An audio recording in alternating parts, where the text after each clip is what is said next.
And we are live. Hello to all my guys, gals, and non-binary pals of audio and video land as well.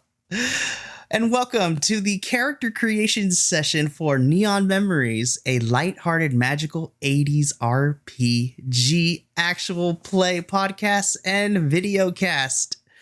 Oh, I'm so excited to play this game. You have no idea. I'm so excited to run it. I've been waiting for months to do this. If you are not aware of who we are, welcome to Vibe Tribe Productions, where we play a plethora of TTRPGs. Because why? Because we don't have lives, apparently. But I am the Mad Lad, the Mad Genius, the proprietor and founder of this lovely enterprise, Mikey. You can follow me all over the socials at Pop Culture Geek. And you can also follow all of us collectively at Vibe Tribe Productions to stay up to date on what exactly is about to go down these next year or so. So this is going to be some good stuff. As always, I am joined by some amazing players that have agreed to join me in this endeavor. So really quickly, we're going to go around. They're going to introduce themselves to all of you, and then we'll just jump straight into character creation. I'm going to do something different. We're going to go backwards this time. So, Adolfo, my manses, you are first. Saludos, programa del Nerdy Puerto Rican. Y yo estoy aquí. Hi, everybody. I'm Adolfo, the Nerdy Puerto Rican, and I'm here to play some tabletop role-playing games. Let's play some games. Woo! That's probably my favorite intro line that you have ever said, ever. This is so good. But I'm happy to have you here, my friend. All right. Next up is going to be the one and only Connor. I am brand new to Vibe Tribe Productions for Season 2. I'm in 3 different games, and I'm very excited about this one. I did kickstart it, and I've been wanting to play it since I first heard about it. Yeah, I'm just excited to get started. I have a very small social media footprint. Go ahead and try and find me if you want. But yeah, you can find me here playing games, which is what I want to do. So thanks. We love it. All right, next to give their little introduction is going to be Damon.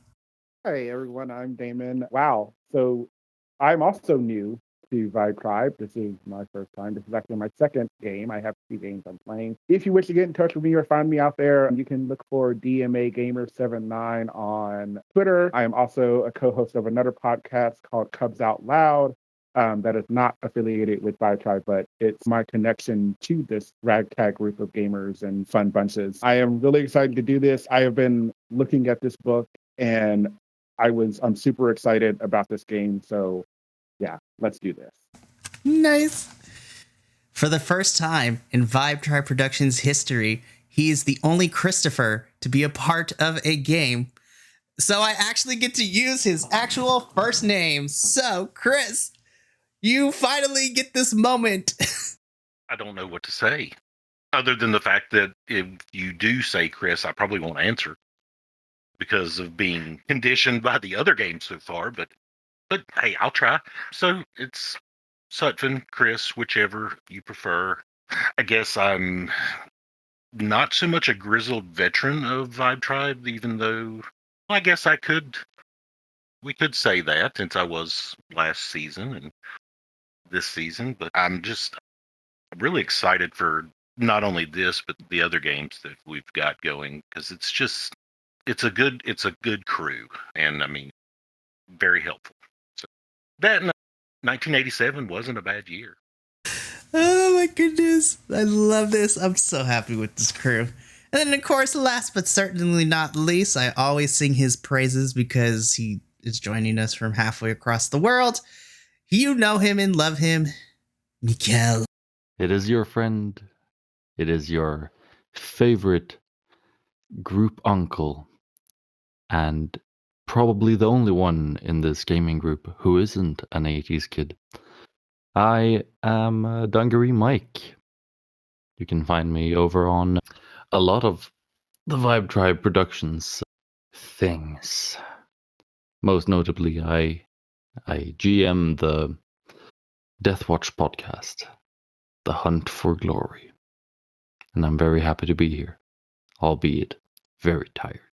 It's a good thing that these games are every other week. And as always, my friend, I'm so appreciative that you troop it out with us. And I promise not See, I can't promise that because that's what I said on the other game and we took the whole time. But honestly, it shouldn't take that long. Unfortunately, we are missing a player tonight, our lovely new member to Vibe Tribe as well. So we got some returning peeps and we got some new peeps, which is a good combination. Unfortunately, our new player, Martha, could not be here tonight. They had a prior commitment that they had to take care of, but I am super excited to have them join us for the next session when we kick this adventure off proper. Oh, I'm so excited. This is going to be a good time, and I will let them introduce themselves when they come for the next session. Alrighty, with those introductions out of the way, let's get character creation started. So a little bit for the listening and the visual audiences. The game that we're going to be using for Neon Memories is Lighthearted, which is a TRPG made by Gallant Knight Games Studios. And it's what happens when you mix weird science, The Breakfast Club, a little bit of some magical nonsense, and the ever so popular trope of stressing for finals. I'm so excited to try this game out. It's only been out for less than about a year now, so this is still fairly new on the TRPG scene. And when I got it from Kickstarter and read the book over, though I am a 90s child, I have no actual living experience in the 80s. I do have parents who that was their jam, so I have done my research. I've asked them to help me with a lot of this, so this is going to be a lot of fun. But I am super excited to run Lighthearted and to give it some love because this is such an awesome game, very simple, and the possibilities are endless. So this is going to be a good time. Tonight, the goal of what we're going to be doing is character creation.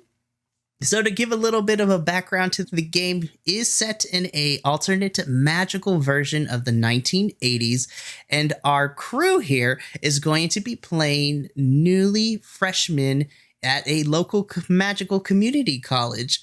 So we're going to be basically, we're Saved by the Bell, but set in a community college. So this is going to be a lot of fun. Oh my goodness. So The 80s was magical. Put that out there. I'm sure something can attest to me. If you couldn't tell already, we have a good mixture of young and vets of the game of life. So all right, I'll say it. I'll probably they can tell me later, but we have a good mixture of young and old folks here, so this is going to be a good time. I need to go get my cane and my liver peel. Oh, this is such a good cast already. I'm so excited y'all said yes to this. How do I make this work? Am I talking into the thing? Am I looking at the thing? Just as a side note, I'm mentally preparing myself because if I think this is going to get as chaotic as it's possibly going to be, I know tomorrow is going to be just as chaotic. So stay tuned for that game when that gets released. A shameless plug for Duskvale Monster of the Week. You go listen to it. It's great. Alrighty. But yes, I'm so excited. This is going to be fun. All right. So character creation. So character creation in Lighthearted is very simple and it's very easy to follow. There are really only 6 steps that any player needs to create their character, and it's very simplistic when it's implemented. So for my players, if you haven't already, you're going to want to open the PDF if you're able to now. As I explain step number 1 to our listening audience and for you guys. So for my players, if you open your lovely PDF, or for those of us that have the book, look at these sexy pages, y'all. Yes! There's nothing like pages in between the fingers. So for you guys, for my players, character creation starts on page 46 in the actual book. So making characters and all that stuff, because that's where we're going to start. So for Lighthearted, the way that character creation works is that just like any good 80s movie and TV show and high school in general, the first step in character creation is for our players to pick a clique that they're going to be a part of. So Lighthearted leads heavily into the classic tropes that we see through media.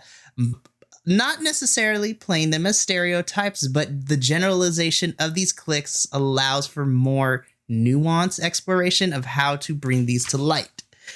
So in Lighthearted, there are a total of 6 different cliques that our players can pick.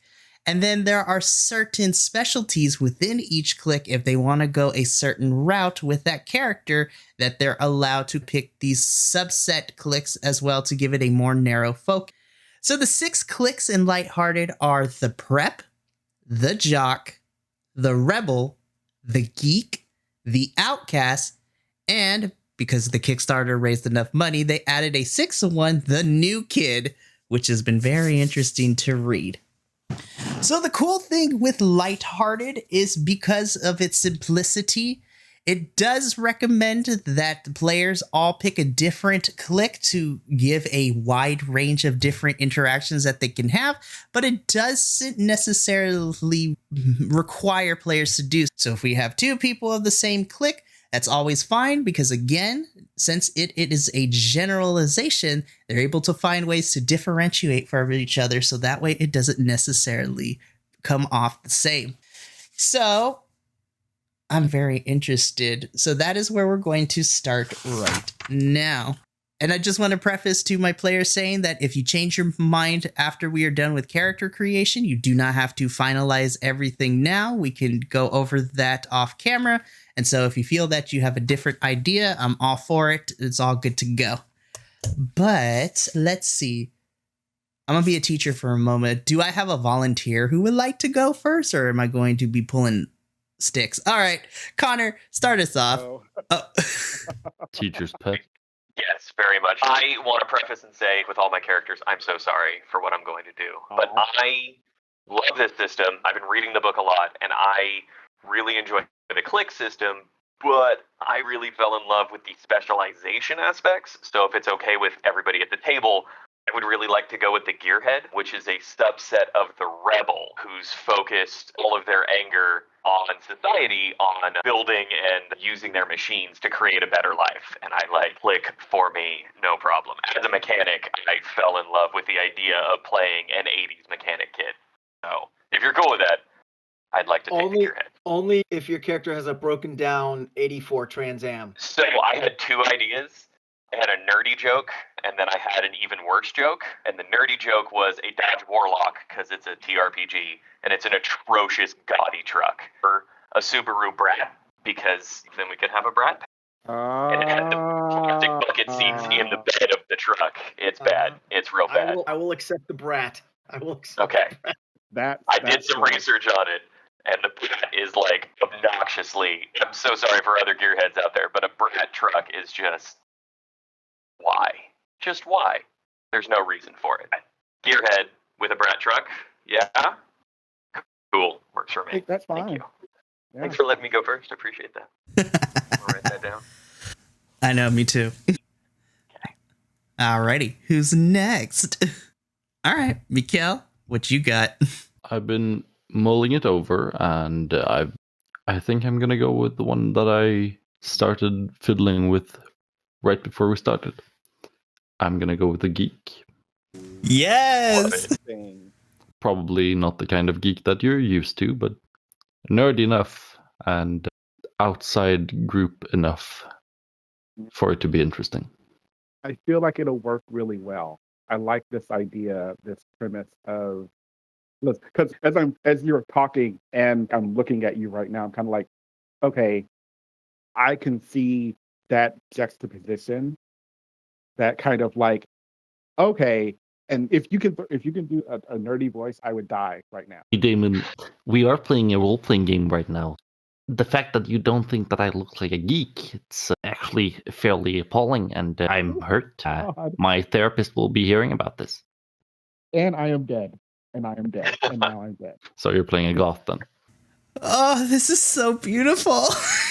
I was gonna go into like a geek, but like in an agriculture way.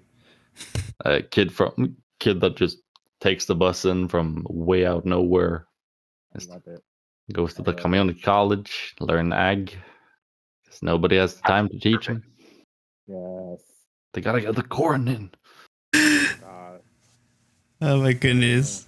It will play well with the Gearhead as well. We can talk about engines and Yeah. what kind of harvester your grandfather drove, and Very strong opinions on diesel versus propane.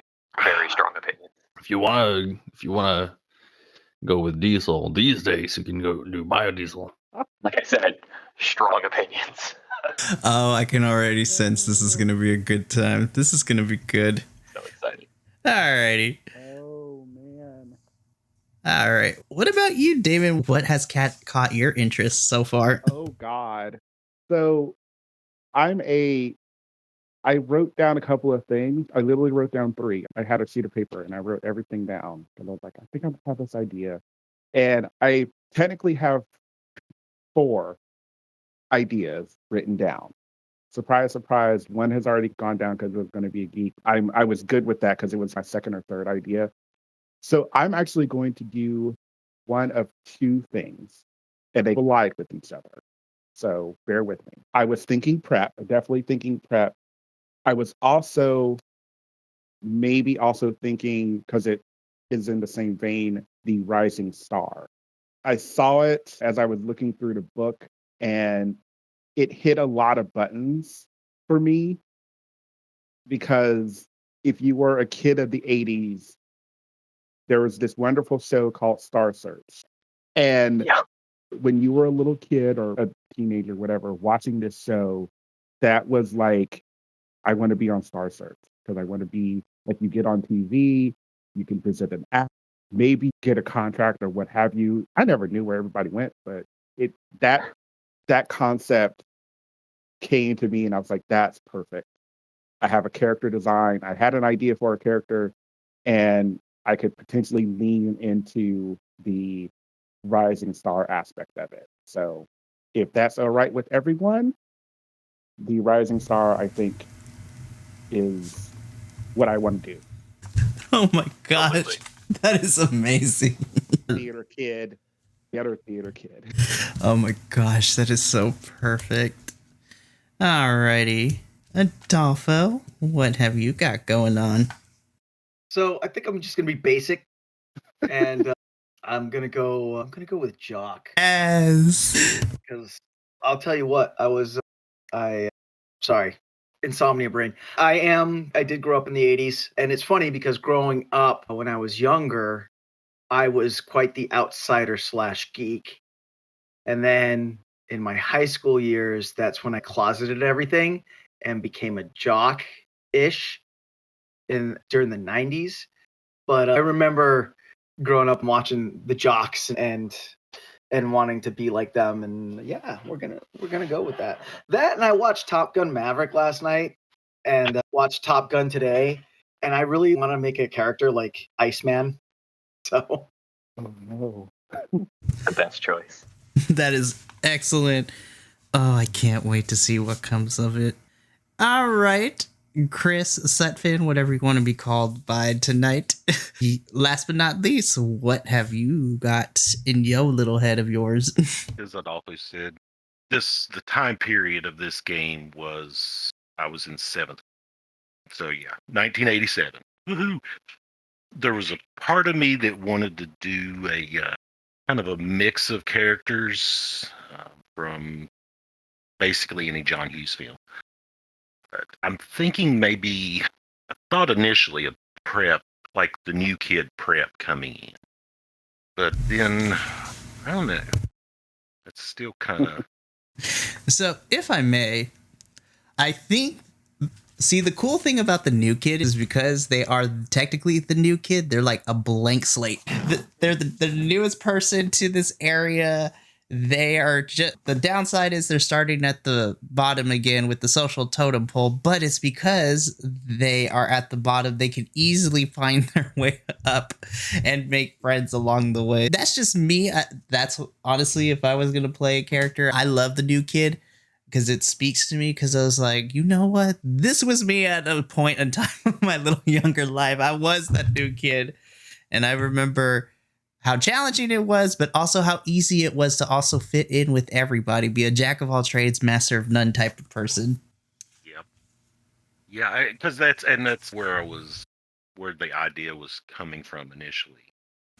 So, again, this can change if you like, because I always advocate for player agency, but Right. for now, would you be cool with the new kid? And then we can change it later if we need to. Yeah, that's fine. Cool. The new kid. Nice. And look at that. We just completed step 1 of character creation. How easy was that? Oh my goodness. Alrighty. So let's move on to the next part to keep this train rolling. So step 2 of character creation is my favorite aspect of it, which is the malfunctions. So each playbook has a list of malfunctions that our players can pick up. And the malfunctions is basically quintessentially the societal norms and what society views our characters to. So playing into that trope a little bit.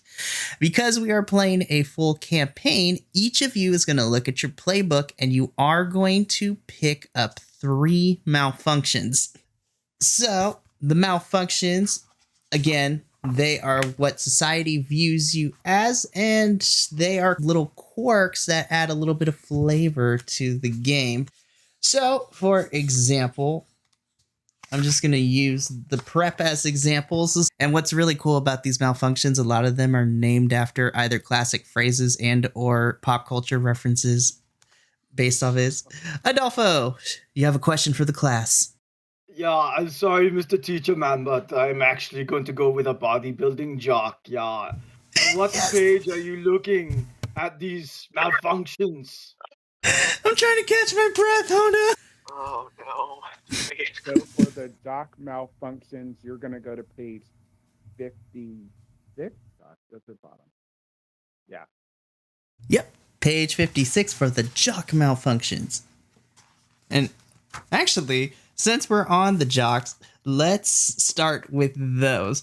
So while Adolfo reads over the malfunctions, I will briefly go over the names of these malfunctions because they're too good not to be read. So for the Jocks, they have 4 malfunctions that they can choose from. Our players are going to pick 3 from their playbook. So the Jocks malfunctions are Jocks will be jocks, but I have practice, big girls don't cry, and jocks date cheerleaders. Damn, this game just leans heavily into the tropes, and I love those. Now, each of these malfunctions will have a mechanical use, which we will get to find more about those during the course of our story. But for the audience, just imagine all the tropiness that jocks pull in movies, TV shows, any type of media, and it's bound to gonna happen in this game. It's so good. But yeah, so those are the malfunctions that the jocks can pick. I hate to put you on the spot, Adolfo, but what 3 malfunctions look pretty good to you? You need to give me a moment. I do not do reading very well. I must read. Give me one moment. Most excellent. This is a lot of fun. Hold up, what's this one? Actually have a question. Yes, Connor. Looking at malfunctions, what do you romance in this game? Is that going to be like a pivotal thing that we're playing it for, or from a metagame mechanic standpoint, but also from like a theme and choice standpoint? How romantic are things going to get theoretically? Theoretically speaking, I would say I always offer that avenue for players if that's what they would like in their game. If they want their character to pursue a relationship, I am all here for it.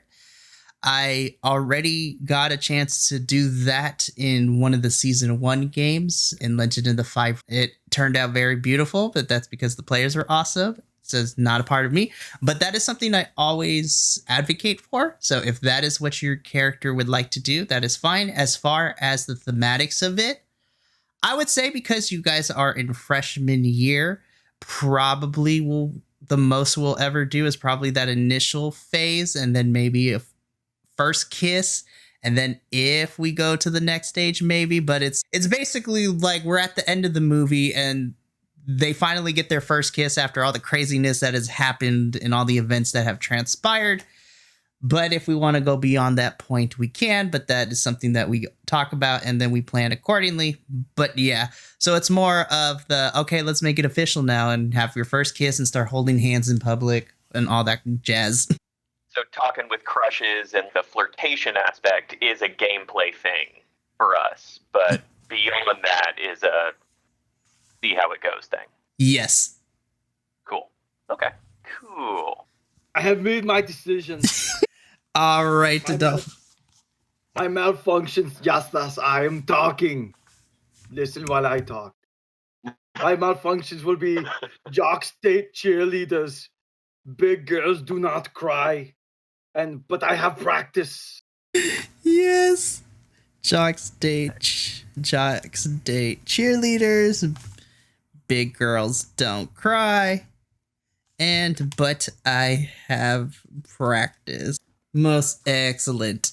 As I mentioned, we will get more of these malfunctions as the game progresses, but for the players, this is important for you to note because this may help or hinder you down the future, so it's good to know your material well.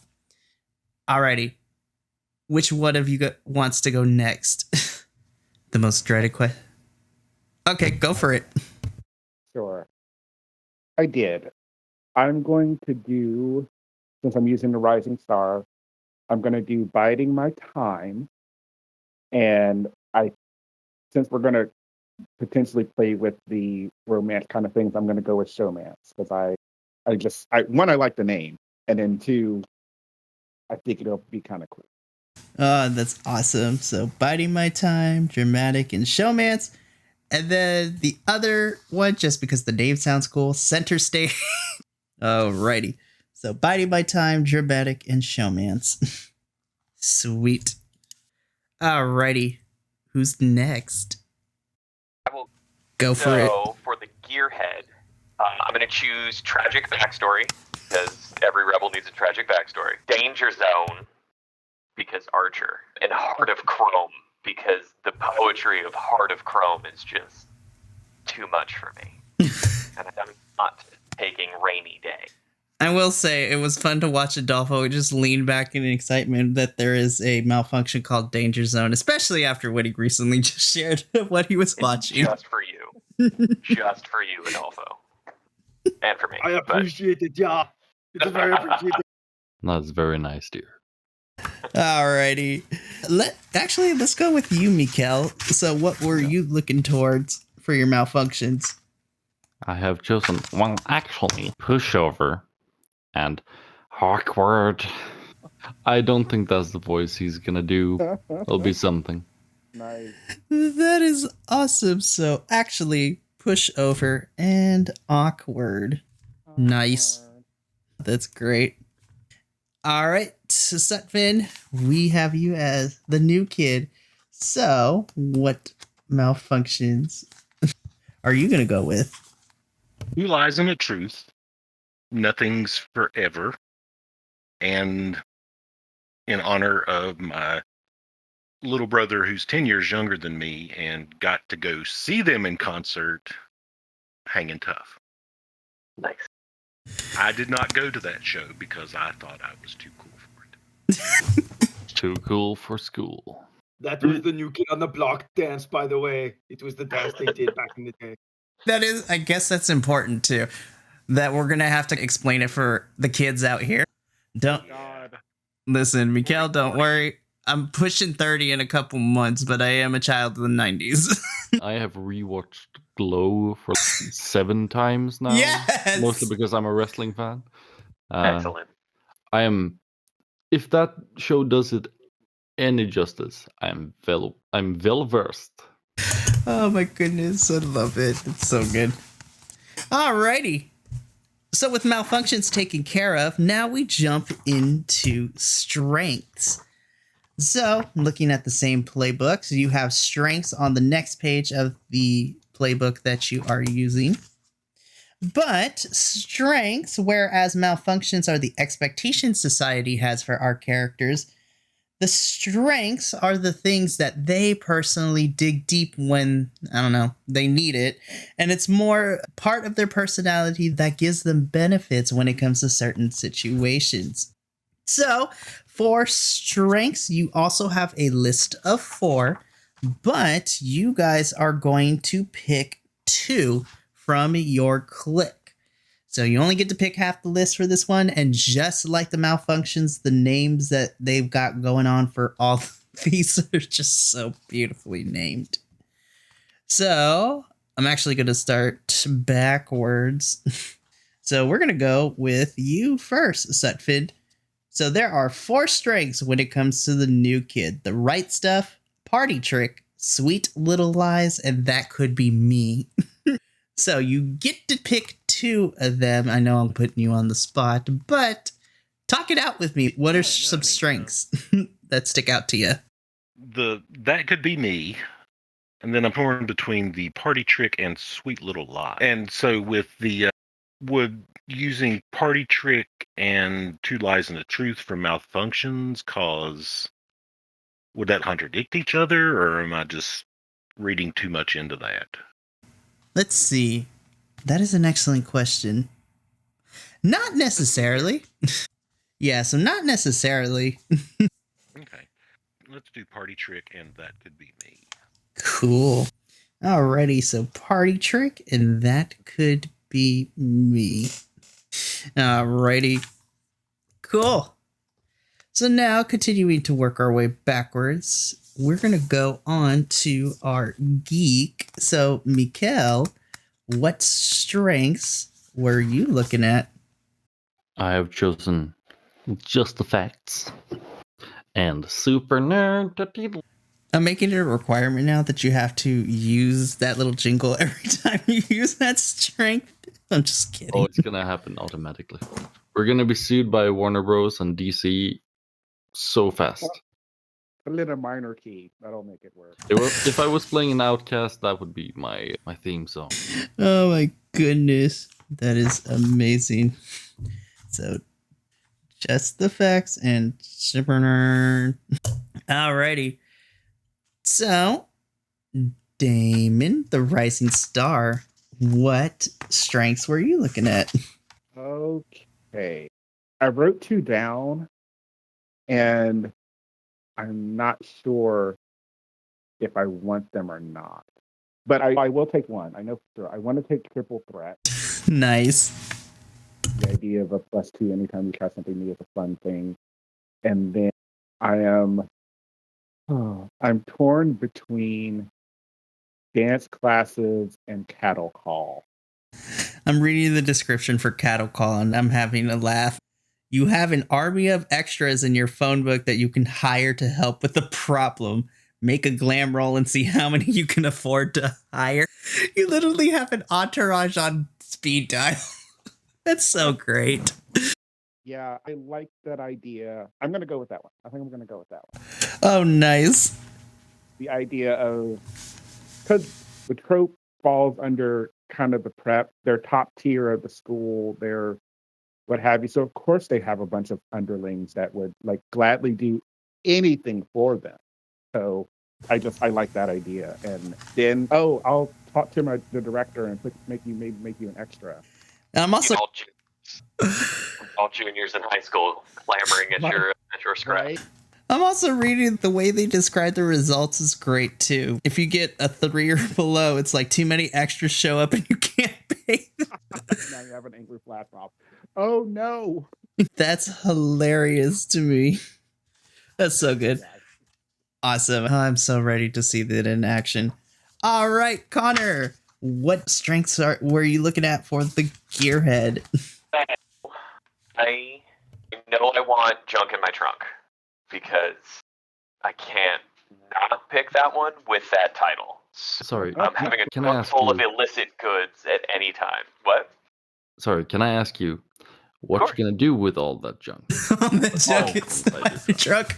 I'm going to share my trunk full of illicit goods with a motor roll. That's what I'm going to do. Because sharing is caring. So I know I'm going to do junk in the trunk, and then I'm a little torn but I think I'm going to have to go with magical mechanic, because the ability to magically fix a broken machine sounds too like Fonzie smacking the jukebox. Yes. Like, I can't let go of that opportunity. So I'm going to go with that. Or you pull out a Nintendo thing and just like blow Oh, yeah, it up. that's exactly it. It's all going to be complete, like, totally debunked, and yet somehow it still works fixes. Right. So, yeah, absolutely. So, yeah, those are my two choices. I love this. I love this so much. So excited. I am so excited. All right. Last but certainly not least, Adolfo, what strengths have our Jock thought of? There are only two strings that I can choose from that would fit this character, and that would be athlete and corn-fed.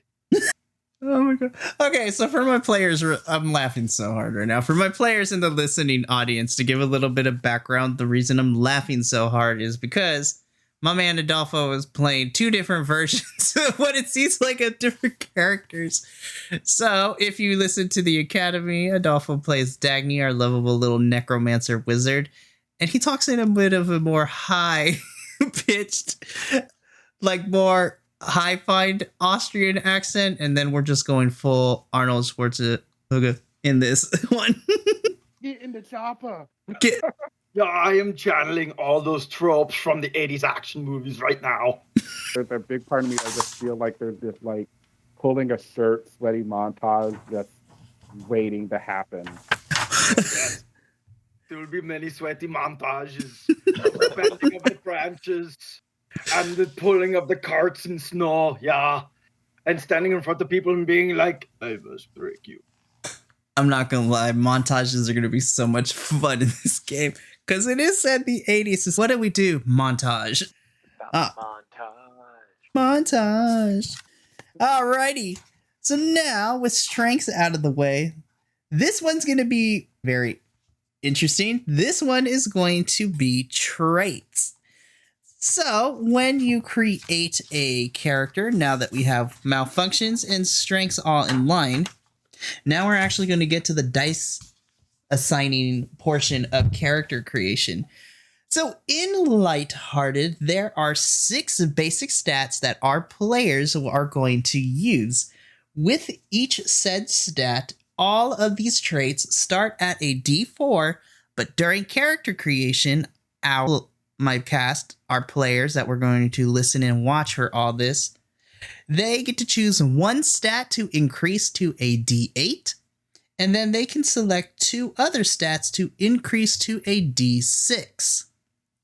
So the dice that you assign these stats, the D8 is more than likely going to be assigned to one of the 6 traits that exemplifies your clique. And then D6 is average, D4 is they're probably not the best at. So while my players take a look at what dice they want to assign to their traits, I'm going to go over said traits for everyone. So as I mentioned, in Lighthearted, there are 6 traits that encompass the dice rolling mechanics for the game. And anytime a player wants to do something, they are going to roll for one of the following 6 traits. So the traits are bod, motor, mental, psych, glam, and sway. So to go over these briefly, bod refers to Clique's strength, physique, and overall physical health. So that encompasses what the bod is. Motor refers to a Clique's speed and dexterity, how agile they are, just flexibleness, all that kind of good stuff. Mental refers to the just general smartness of a character, as well as how much book learning they have done up to this point in life so far. So this is your, of course, book smarts trait. So some characters are going to be better at it, some are not so much. Psych refers to a character's self-esteem and mental health. which is why I was very interested in running lighthearted. The fact that there is a mechanic for a character's overall self-esteem and their overall well-being, which is something I have yet to see a lot of in a lot of the TTRPGs out there. Which offers a very interesting, in-depth way to play that out with this game, and I'm super excited. But psych refers to overall character's self-esteem and how they view themselves in context of the world, as well as how their overall mental health is doing. Glam refers to the style, attitude, and overall wealth of a character. So the best I can think of is like Hilary Banks from The Fresh Prince of Bel-Air. She was all about glam. She was all about fashion. Her attitude was there. And of course, being the daughter of a lawyer tends to have its benefits. But glam refers to the more outward appearance and how a character carries themselves.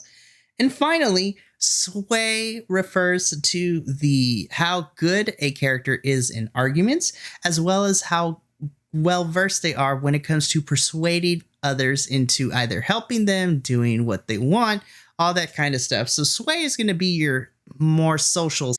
Now, as I mentioned, all of these traits start at a D4, and during character creation, my players get to pick one of these traits to increase to all the way up to a D8, and then they get to pick 2 to increase to a D6, and the rest of them will stay at a D4. So, for the sake of the character creation, I'm going to go around and I just want to hear what stat each of you gave the D8 and then what 2 stats you gave the D6 to. So, you know what? I'm going to let the dice gods decide on this one to see who goes first. Alrighty. So it rolled... I'm so sorry. It rolled a 5, so Adolfo, it has chosen you to go first again. That is fine because the D8 goes in bad. That is the D8. It is the most powerful D8. It is so ripped. It is so ripped. To pump you up. So that is where the D8 goes, and then where are your 2 D6s going? I can tell you exactly that, Michael, because I have it written down right here. The D6 goes in motor, a D6 in psych, and everything else is D4. Oh, I'm so excited. Alrighty. So once again, the dice gods. Oh, look at that. It's going to be a 4. So, Kana, you are next. Hit me. So my D8 goes in motor because I feel like as the designated driver, having a good motor skill is probably a good choice. And then the D6 for mental and a D6 for psych because I feel like he is probably pretty introverted and they want to keep their options open and keep their books open, and that's about it. Yeah. Awesome. Alrighty. Next is going to be number 1. So, Mikael, our lovable little geek, what have you assigned your D8 to and your D6s? My D8 has gone to mental. And weirdly enough, my D6s have gone to sway and body. As a farm boy, that's what happens. Nice. Alrighty. So, next is going to be a number 3. So, Damon, what have you got? Okay.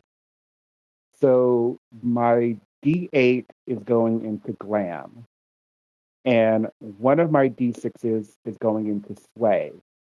The other D6 I am conflicted on. I thought about putting it in psych, and I thought about putting it in motor. Motor is more because the triple threat singing, acting, dancing, all of that. I figured having that dexterity, to use another term, would be good. But then psych, because it's more the self-esteem, it considering top of the food chain kind of thing going, I'm gonna be and let a die roll and make that the decision. So high will be motor. No, 1, 2, 3 will be motor. 4, 5, 6 will be psych. Oh, it's a 6. So psych. Nice. Alrighty. There we go. Very nice. All right. That just leaves you, Setfin. So what have you got? Let's see. D8 is going to go sway. And 6s, I'm going to go with mental and psych. Excellent. Alrighty. Cool. So that takes care of the traits assignment, and then all the other traits that did not get picked are going to be your D4s. So for my players and to the audience as well, in Lighthearted, when a character makes a roll, they're actually going to be rolling 2 sets of dice. The first set come from their traits, so of the 6 traits, which one relates to the situation. But an interesting mechanic of Lighthearted is the second set of dice they are going to roll, which is the emotional state that the character is in the given situation. So with your traits, the dice you assign them, those are static unless you advance, in which you can change them up later. But for the most part, they stay static. So whatever die you gave those traits is what they're going to stay at for a good portion of the campaign. However, the emotional state mechanic is very interesting because at the beginning of each scene, the players will decide what kind of emotional state that their character is in. And because this game is drenched in the neon colors of rainbows, each emotional state is represented by a different color. So when a character starts a scene, the player picks what emotional state they are in. And the interesting thing is that it changes between each scene, just like how a regular person goes through various emotions throughout the day as a response to different environments, stimuli, situations that come across to them, which is why I really wanted to run this too, because it'd be interesting. So in a given scene, whatever your character's current emotional state, it's going to be given a D8. Then the 2 emotions on the either side of the emotional state spectrum will get a D6, and then the rest of the emotions are a D4. And the interesting thing is with the emotional spectrum here, it will always slide. So the way that those dice are allocated will always change from scene to scene. So on my player's part for character creation, there's nothing really for this particular step that you need to do right now. The emotional state comes more when we do actual sessions. But to give you a brief overview of the emotional states, the following Roy G. Biv, which is a term that has forever been ingrained into my brain. The colors are in order as in the colors of the rainbow, and they are as follows as red, orange, yellow, green, blue, indigo, and violet. So the colors of the rainbow. And to give a brief description, so if a character is in the red emotional state, that means that they are hot, wrathful, passionate. So different emotional states that coincide with the color red. Orange in this game represents them being more aggressive and vigilant in a situation. Yellow is joyous and optimistic. Green is peaceful and trusting and is at the center of the emotional spectrum.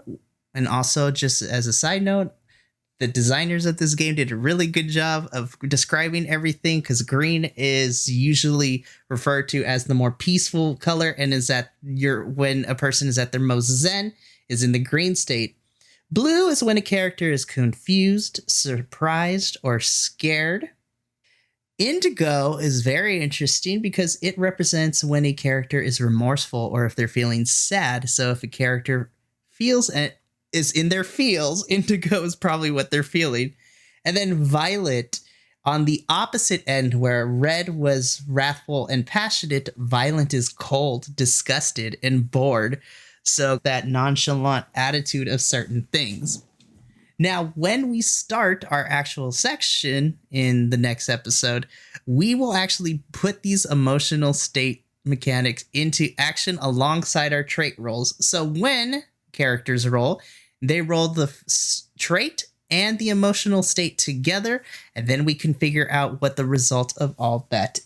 All right, gentlemen, I told you that character creation was going to be easy, because now we're on to the final step, at least on camera and recording, because then you're going to do the last part on your own. So I'm going to give you some homework for that one. But Now we get into the probably one of my favorite bits of this game, which is a bond. So in Lighthearted, even though these characters are technically adults, they are young adults at that. They have just exited and are high school and are now just starting their lives as young adults.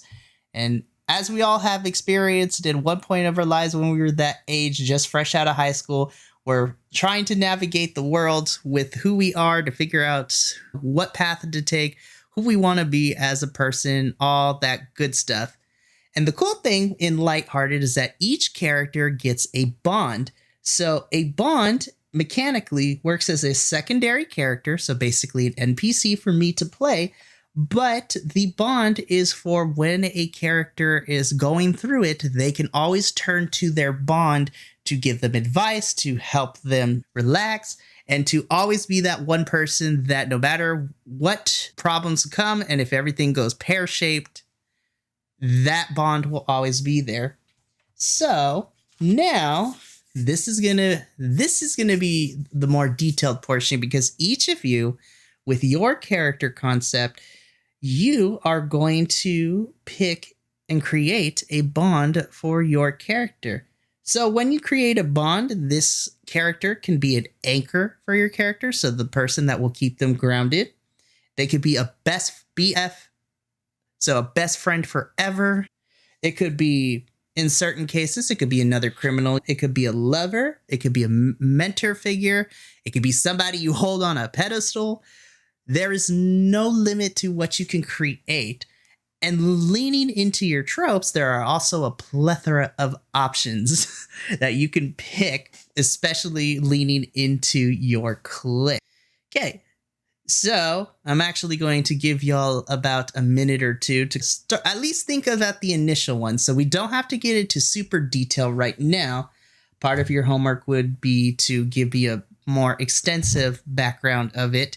But for character creation, I just need to know the type of relationship you have with your bond and just a brief first name and a brief description of who they are, their personality, yada, yada, yada. So I'll give you guys about a minute or two, and then the dice gods will decide who goes first. While you think about that, I am going to quickly take a little bio break, so have at ye. So ties aren't other player characters, they're NPCs. So ties are with other player characters. Bonds are an NPC that you're ultimately making that is connected to your character. All right.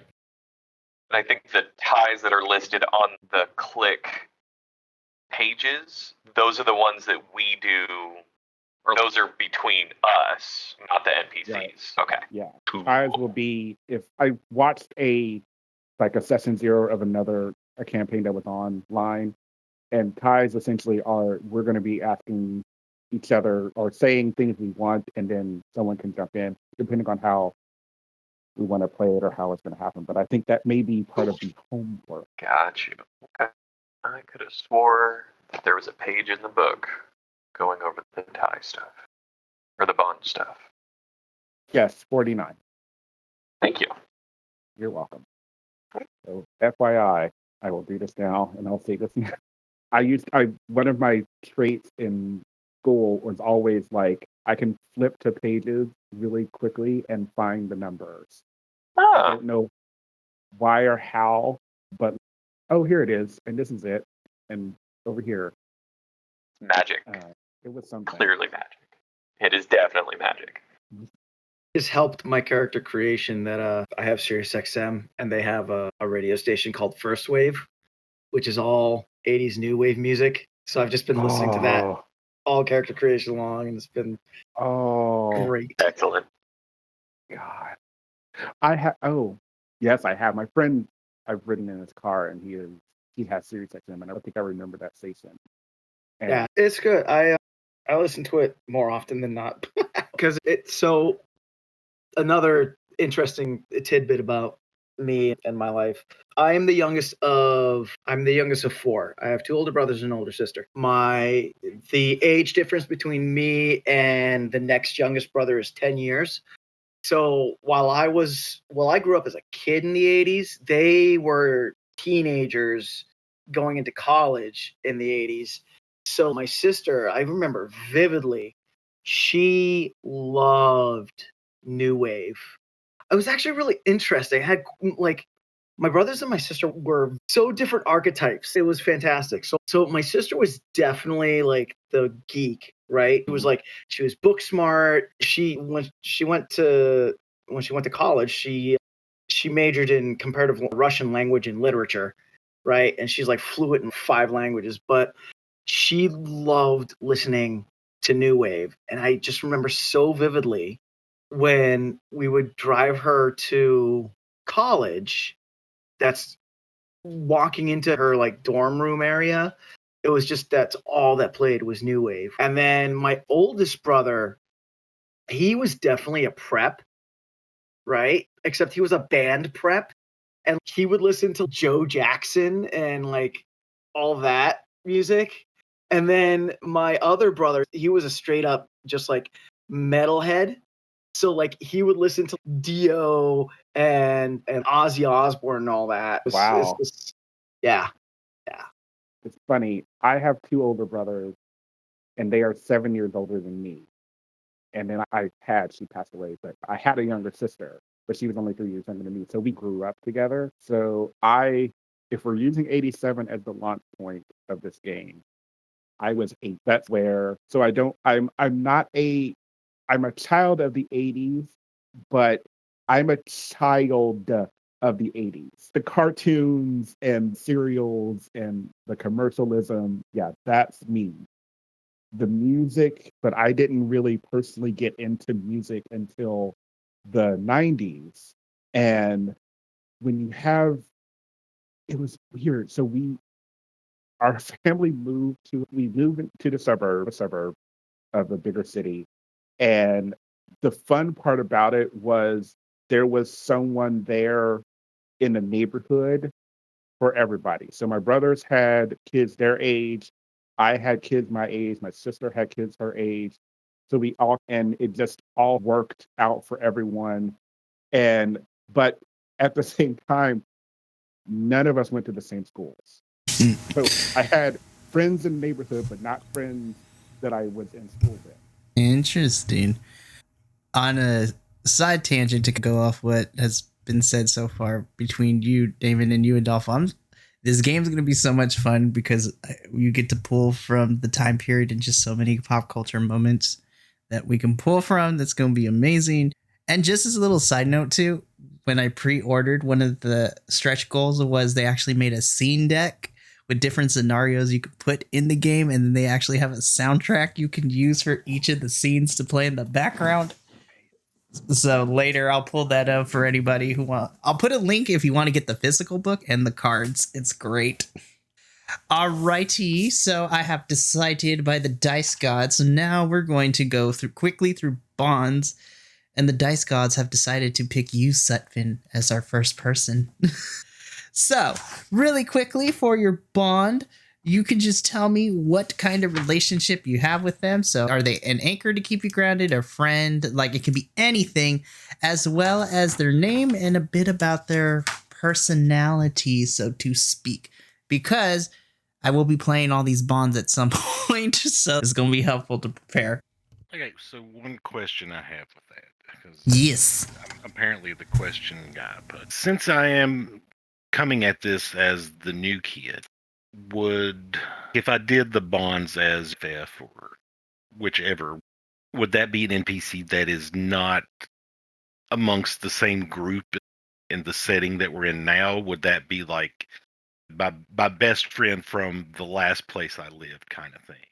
Yeah, and actually, that's a good question. And that's what I was thinking along the line. Since you are the new kid, since you are starting brand new in this area, your bond, there are a couple of things. Your bond could be somebody who is in your immediate family, so parent, or if your character has a sibling, they could be. But I also really love the best friend from my, like where I last was at. We call them, be like, I need your help. Hold up, I'm on way. Drives over there.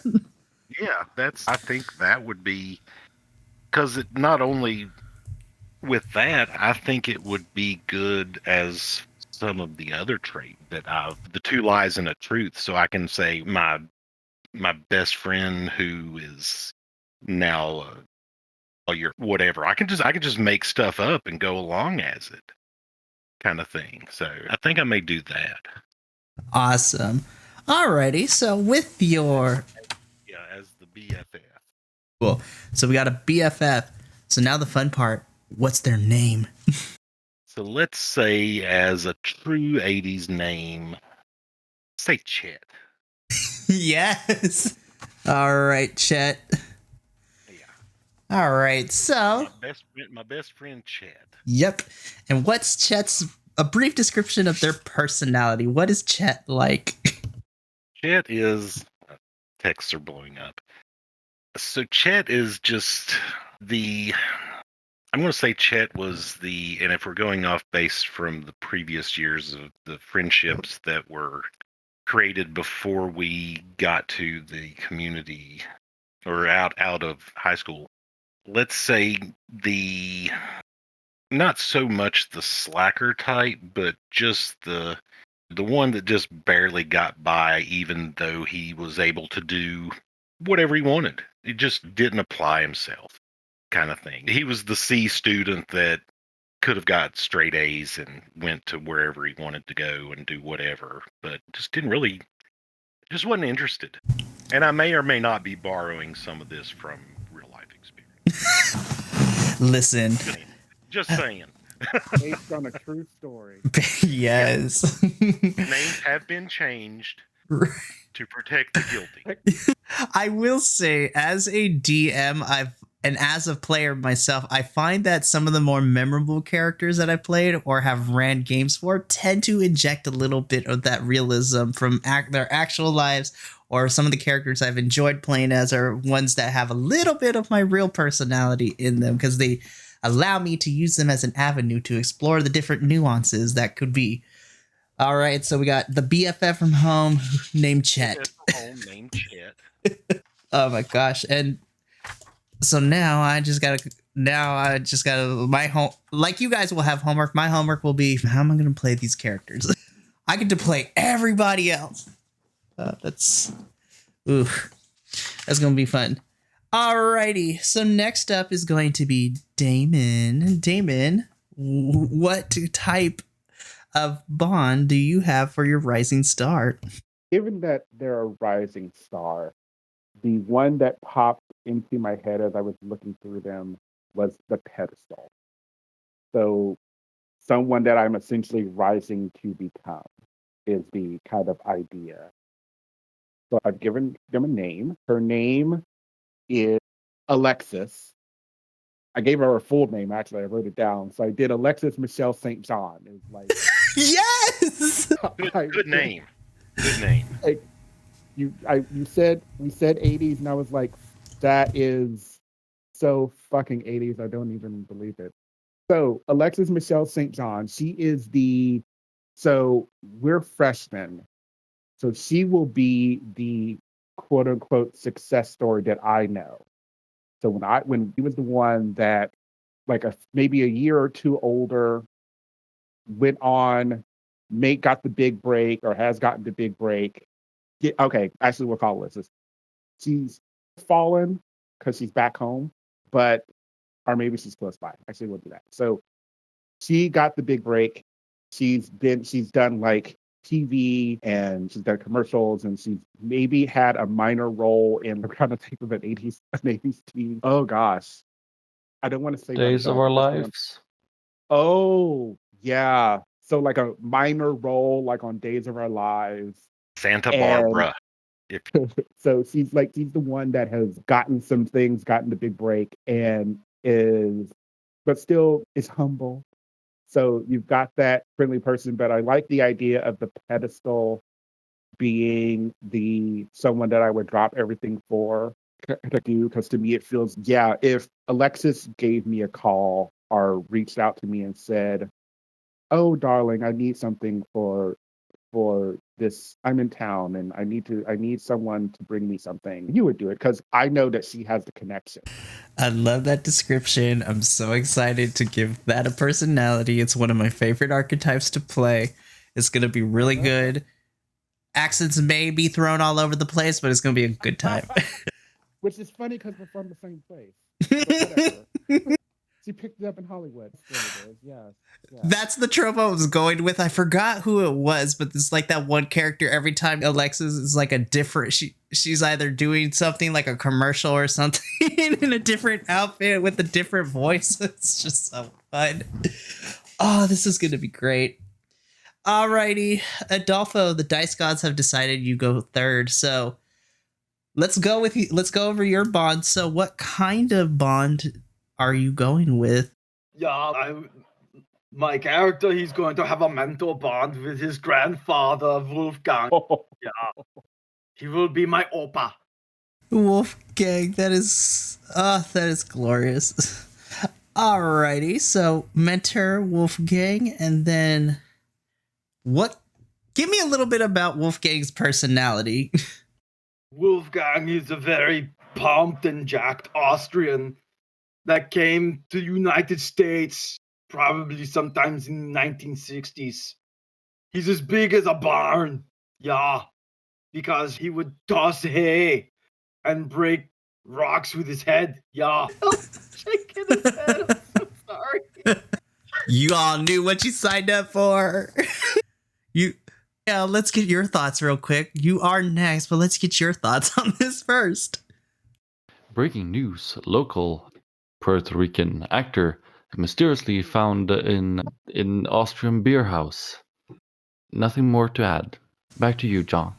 I am gonna use the bond anchor, and in this case, my character's anchor is Gab O'Sullivan. They, them. They wouldn't even be in college if it weren't for my character, and might need more help. And then a little bit about their personality. They're old friends with my character, like known since at least high school, probably before. And they're very messy. Oh, so messy. Hey, I dropped my school bag. Can I copy your homework? We're not in the same class, Gab. That's all right. My teachers don't notice. Please. Oh no. I'll go with you to the teacher's office, get you new homework. Thanks. You're the best. Oh, I'm so... now I'm going to incorporate that ever pitching. Oh my goodness. Alrighty. Alright, so that just leaves you, Connor. Okay. Again, so sorry, Mikey. I'm going to go with Lover. And their name is going to be Carrie? We'll go with Carrie.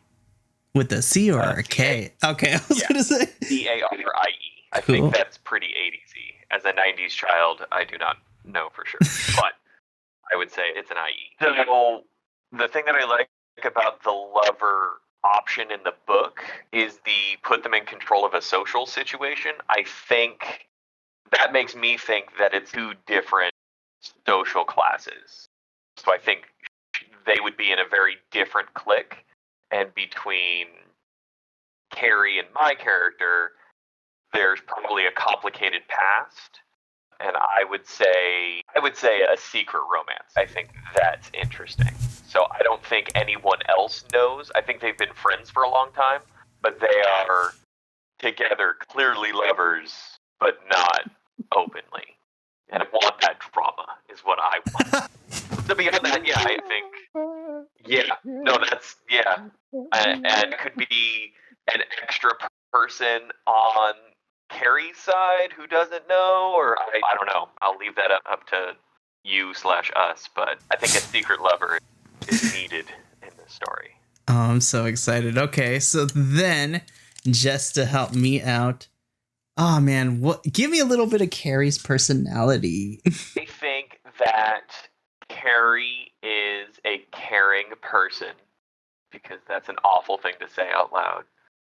And I think they're very studious, and I think they're very, like, effortlessly popular and social, and like in like stark contrast to the introvert that I want to throw into the game. I think Carrie is very much a social butterfly, and very much, and everybody knows everyone and can easily float from place to place without needing introductions or anything.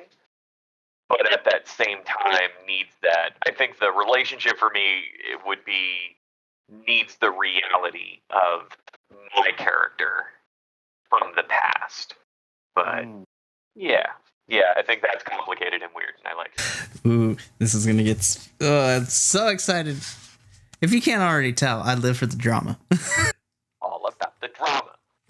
Is it me? Am I the drama? Yes, I am. Hi, it's me. I'm the problem. It's me. Oh my goodness.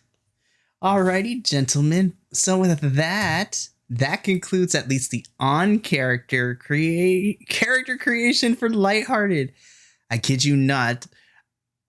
Listen, for the audience out there, when I say this character creation system is easy, I'm not joking. This is probably one of the easiest character creations I have ever come across, but because it is so easy, it leaves so much more opportunity for my players to explore those nuances and add depth to their character, which not a lot of TTRPGs out there tend to keep in mind when it comes to that, but I'm super excited. So before we sign off, so my players, you do have a little bit of homework over the next 2 weeks, so thankfully you have some time for this. You're going to finish the last step of character creation, which is defining who your character is. So what kind of culture do they come from? What are their pronouns? Because in Lighthearted, it keeps in mind the nuances of when this game is being played. So characters will get to choose their pronouns, which I think is an amazing thing to do.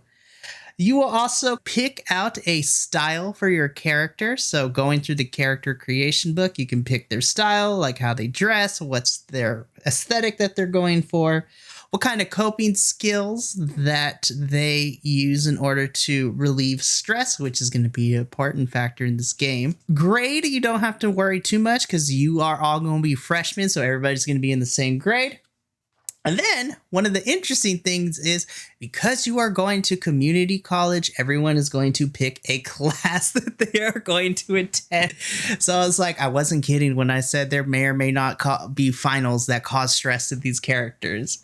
So that's one of the more interesting aspects of Lighthearted because it's set in a magical community college.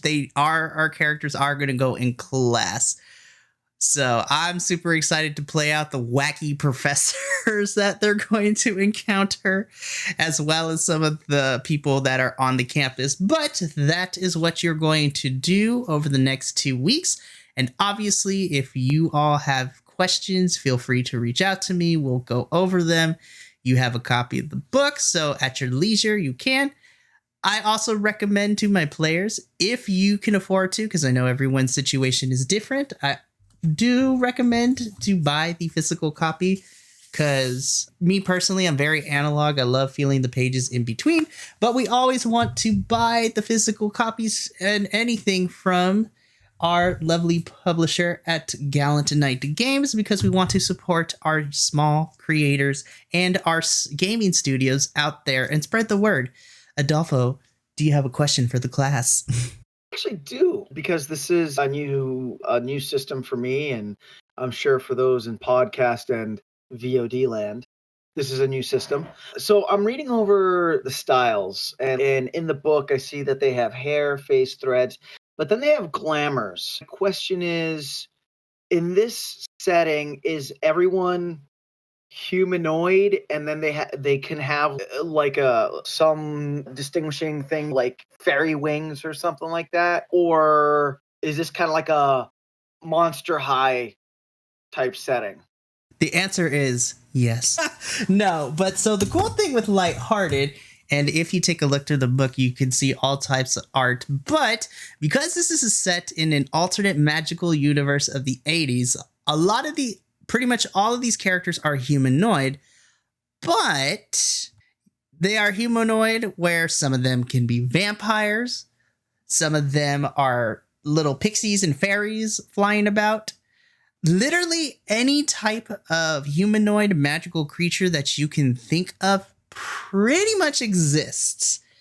So again, because we know the 80s was a very interesting period where there was a lot of it, so essentially, yes, it's like Breakfast Club with Monster High with you can think of. So any humanoid magical creature is in this universe. I guess the best description is I would love to learn more about the world, but more recently, Wednesday on Netflix, the school has the 4 different types of humanoid creatures that are at the school. Your Gorgons, the Sirens, the Vampires, the Werewolves, and then, your regular human beings and things like that.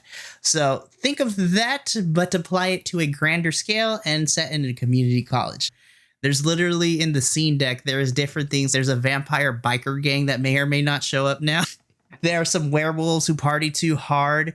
There's even an opportunity, like if you go to the local arcade too, there's just like, literally there are Tron people inside living in these games and things like that. So the possibilities are endless is what I'm saying. And Excellent. Thank you. Oh, I had a horrible idea, but we'll talk later because I'm like, with your Jock, I'm just imagining him as Frankie from Hotel Transylvania. He's like a Frankenstein monster. Fire bad. But yes, so essentially that is your guys' homework over the next 2 weeks to finish out your characters. And then, of course, if there's anything you like to change or need clarification on, you guys always can reach out to me and I'd be happy to help. But while that's all going to be taken care of off camera, to the listening and viewing audience, that is going to conclude the character creation for Neon Memories. When we come back for the next episode, we will actually jump straight into the action where we're going to have a end of summer house party for our players before they leave for community college. It is supposedly rumored to be the largest party of the year, and they have all finally made their way to attend said party. But what will go down at this house party? You're going to have to tune into the next episode to find all that out. This has been Mikey, and for my lovely players, and to you, the listening audience, thank you so much for tuning in. Remember to take care of each other, love one another, and as always, from all of us here at Vibe Tribe Productions, remember to keep those good times rolling. Until the next episode of Neon Memories, we'll catch you on the flip side. Later, losers! This has been a Vibe Tribe production. Remember, take care of each other, love one another, and as always, keep those good times rolling. We'll see you next time.